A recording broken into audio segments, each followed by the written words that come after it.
जैसा कि सर आज पीड़ित परिवार से आप उमरी आजमगढ़ जिले के उमरी विधानसभा में पीड़ित परिवार से मिले, सर क्या रहा है पीड़ित परिवार का?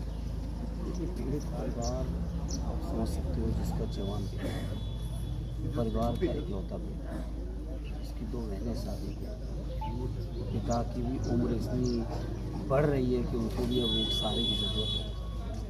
ऐसे समय में पीड़ित परिवार के हाल को आप महसूस कर सकते हो, और मैं सोचता हूँ बहुत दुख का पहाड़ इस परिवार पे टूटा है। और कोई स्वाभाविक घटना होती तो एक बार आदमी स्वीकार भी कर लेता है, समझा भी लेता है। ये पूरी तरह से पुलिस के तांडव, पुलिस के अत्याचार, पुलिस के अन्याय से सनी की हत्या हुई है।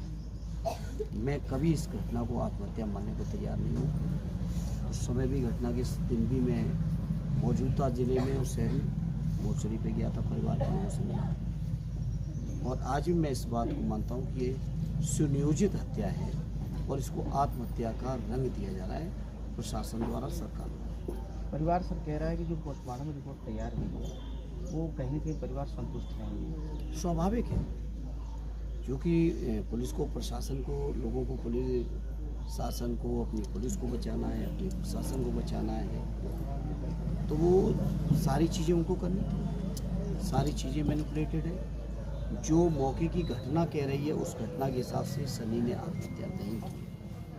और इस बात को मैं परिवार के लोगों के बीच में ही खड़े होकर नहीं कह रहा हूँ, इस बात को मैंने संसद में भी इसी बात को कहा था कि वो घटना ऐसा नहीं है कि उस पर सहज या विश्वास कर ले कि वो आत्महत्या की है सनी ने।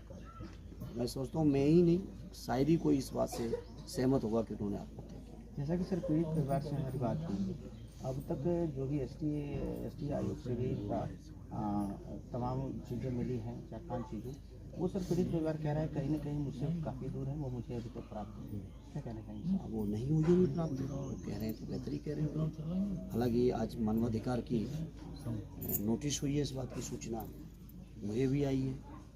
तो मैं उम्मीद करता हूँ कि जो देश की तमाम संवैधानिक संस्थाएं जिनको न्याय दिलाने का, हक दिलाने का जिम्मेदारी जिनके कंधों पर, वो एजेंसीज, वो संस्थाएं निश्चित तौर पे इस परिवार को न्याय देंगी और जो भी दोषी हैं उन पर कार्रवाई हो कठोरता। और हम समाजवादी पार्टी की ओर से अपने राष्ट्रीय अध्यक्ष अखिलेश यादव जी की ओर से आश्वस्त करना चाहते हैं परिवार को, उनके सभी शुभचिंतकों को, क्षेत्रवासियों को, कि जो भी लड़ाई लड़नी पड़ेगी हम समाजवादी लोग लड़ेंगे। जैसा कि सर आप जो इस क्षेत्र के मुखिया